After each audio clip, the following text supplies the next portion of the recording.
जेनजींना तुम्ही सामोरं गेला, काय अनुभव होता जेनजींशी संवाद आणि त्याचं कारण काय की जेनजींशी तुम्ही संवाद साधता? खूप चांगला कार्यक्रम जो आहे तो या ठिकाणी मुरजी काका यांनी घेतला. ज्यांनी सुद्धा माईक घेतलाय कृपया करून माईक इथे स्टेजवरती आणून द्यायचं. मोठ्या प्रमाणामध्ये तरुण जे आहेत त्या ठिकाणी उपस्थित होते आणि मला वाटतं ज्या सिच्युएशनची ॲडव्हान्टेज घेऊन काही पॉलिटिकल पार्टीज जिथे फक्त आपलं मेरी आवाज सुनो येऊन जो आहे तो कार्यक्रम करून जातात, मला वाटतं आज इकडे युवा होते, वेगवेगळ्या क्षेत्रातील मुलं होती, तर त्यांच्याशी जे आहे ते डायलॉग केला पाहिजे, त्यांच्याशी बोललं पाहिजे आणि मला वाटतं ही एक चांगली ऑपॉर्च्युनिटी होती.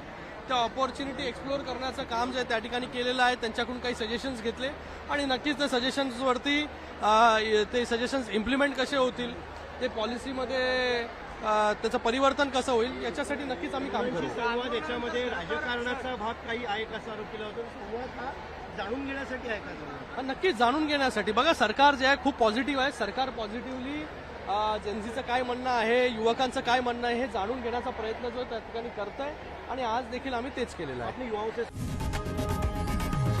लोकशाही मराठी ऐका, पहा, जागरूक रहा.